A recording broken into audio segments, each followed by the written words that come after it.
Hai, hari ini kita nak teruskan pembelajaran kita dengan bab 2 iaitu jirim dan struktur atom. Okey, kita akan mulakan dengan konsep asas jirim dengan standard pembelajaran memerihal jirim, menerangkan perubahan keadaan jirim dan juga menentukan takat lebur dan takat beku naftalina. Ready semua? Jom kita belajar. Apa itu jirim? Okay, jirim harus mempunyai dua kriteria yang penting iaitu mempunyai jisim dan memenuhi ruang. Dua ciri ini sangat penting untuk kita mengklasifikasikan jirim. Okey, jadi jirim boleh terdiri daripada benda hidup, okey, dan juga benda bukan hidup.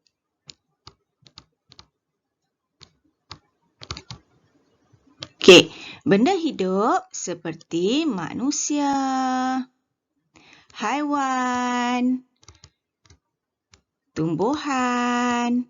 Okey, benda-benda bukan hidup pula seperti buku, meja, kerusi, tanah, batu, okey, dan lain-lain lagi.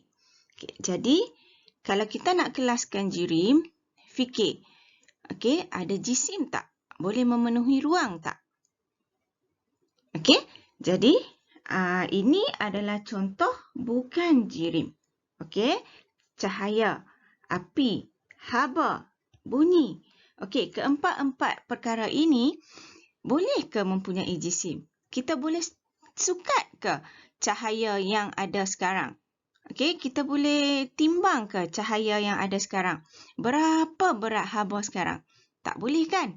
Okey, jadi sebab itulah okey, cahaya, api, haba, bunyi bukan jirim. Okey, kerana ia tidak memenuhi salah satu daripada dua kriteria jirim. Okey. Jirim juga berkait rapat dengan teori zarah jirim dan juga teori kinetik jirim. Okay, teori zarah jirim mengatakan bahawa jirim terdiri daripada zarah halus dan diskrit. Apa maksud halus?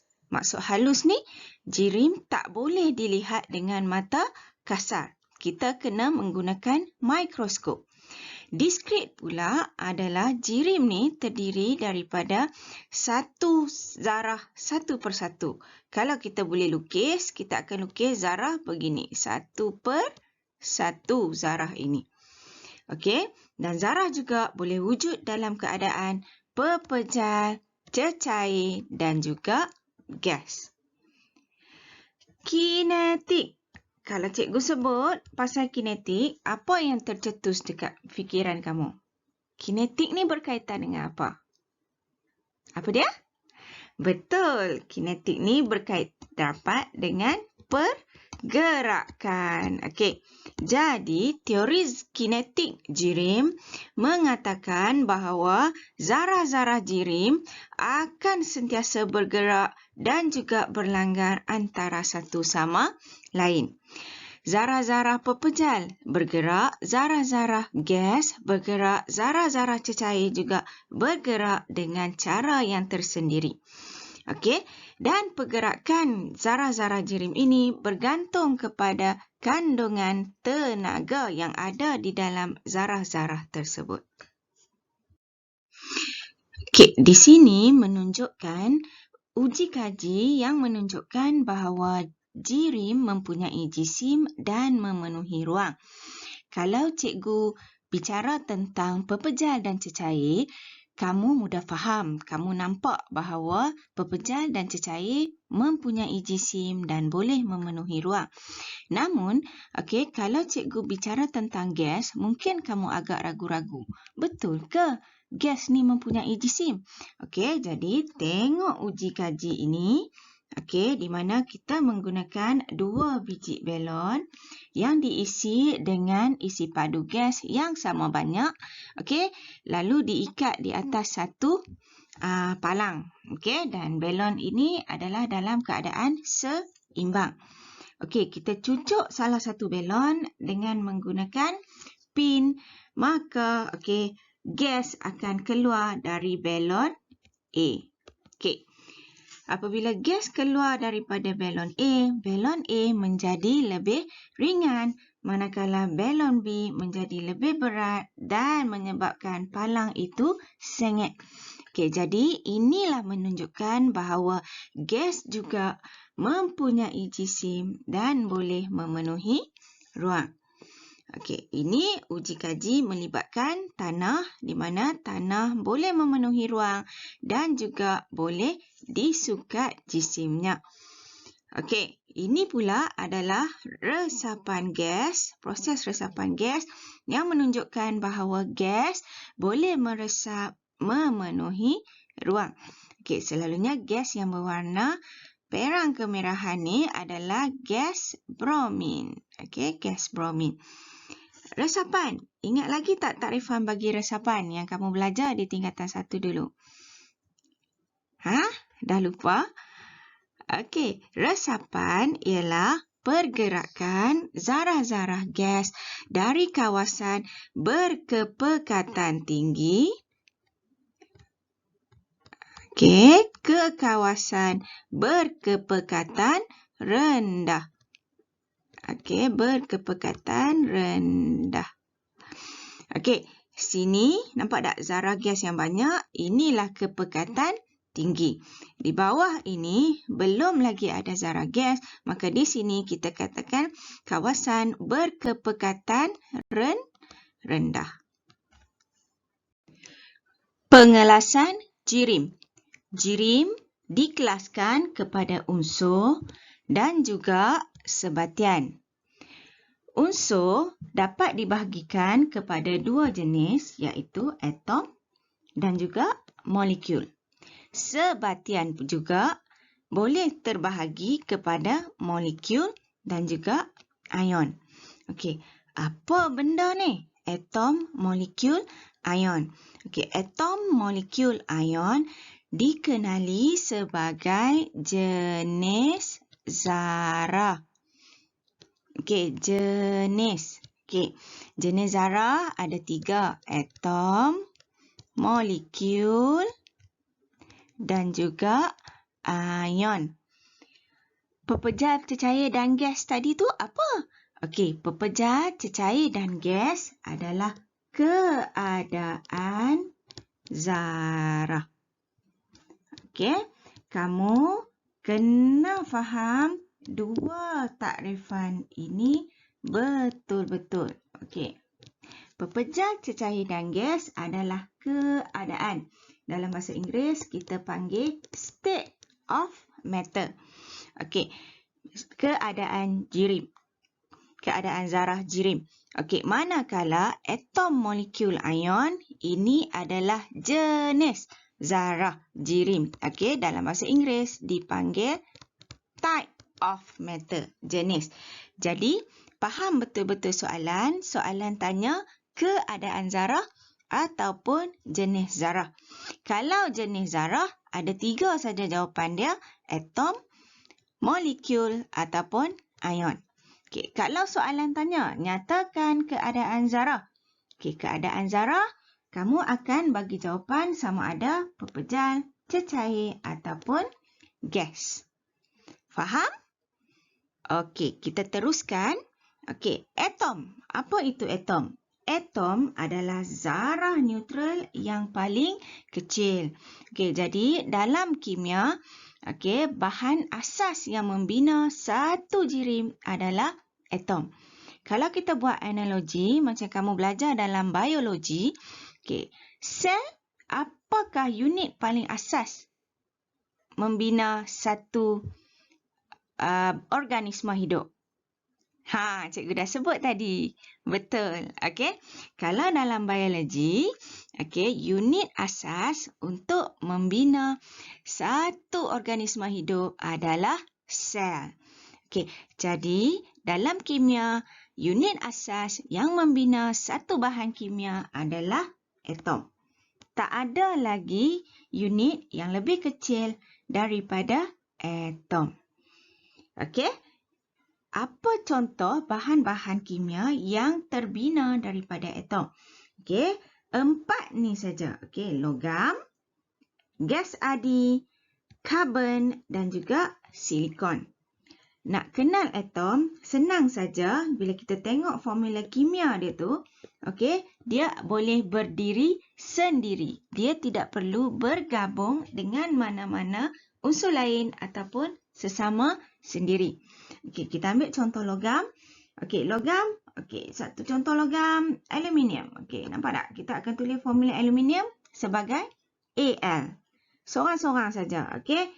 Logam natrium, kita akan tulis dia sebagai Na. Logam kalium, kita akan tulis dia sebagai K. Okey, gas adi pula. Kita ada helium. Okey, kita ada argon. Okey, nampak tak formula dia? Okey, kesemua unsur-unsur ini boleh berdiri dengan sendiri tanpa perlu bergabung dengan unsur yang lain. Okey, seterusnya molekul. Okey, molekul ni selalunya terbentuk apabila zarah bukan logam bergabung dengan zarah bukan logam yang terikat secara kovalen. Okey, kovalen ni apa? Nanti kita akan belajar di bab yang akan datang. Okey, fahamkan dulu macam mana kita nak kenal molekul. Okey, dia mesti terhasil apabila atom bukan logam bergabung dengan atom bukan logam. Okey, sama seperti atom, molekul juga adalah zarah yang neutral. Maksudnya tidak mempunyai cas. Okey, kalau dalam unsur, molekul adalah atom-atom bukan logam yang sama jenis. Okey, terikat secara kovalen. Kalau dalam sebatian, molekul ni atom-atom bukan logam yang berbeza jenis. Okey, nak lagi clear kita tengok contoh di bawah. Okey, molekul yang terletak di bawah unsur. Okey, tengok gas oksigen. Macam mana kita tulis gas oksigen? Kita akan tulis gas oksigen sebagai O2. Nampak tak? Bilangan jenis zarah tu sama, iaitu 2 atom oksigen bergabung membentuk O2. Okey, ini yang cikgu kata jenis yang sama. Okey, hidrogen H2, di mana H bergabung dengan H. Nitrogen N2, di mana 2 atom nitrogen bergabung sesama sendiri. Gas klorin pula Cl2. Okey, beza dengan sebatian, molekul yang wujud sebagai sebatian, contohnya air. Okey, apa formula bagi air? Ingat lagi tak masa tingkatan 2 kamu belajar bab air dan larutan elektrolisis. Apa formula kimia bagi air? Apa dia? Pandai. H2O. H2O. Jadi di sini nampak tak? Ada 2 atom berbeza jenis, iaitu atom hidrogen bergabung dengan atom oksigen. Maka terbentuklah sebatian. Karbon dioksida CO2. Nitrogen dioksida NO2. Faham? Nampak tak beza dia? Nampak kan? Okey. Akhir sekali kita akan tengok ion. Okey, ion ni apa? Ion adalah zarah-zarah bercas. Okey, zarah-zarah bercas sama ada cas positif ataupun cas negatif. Okey, ion. Nak kenal ion? Okey, dia wujud apabila atom logam bergabung dengan atom bukan logam. Okey, ambil contoh di bawah.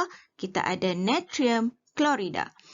Natrium adalah logam, klorida adalah bukan logam. Jadi, maka terbentuklah satu jenis bahan kimia dengan formula NaCl. Okey.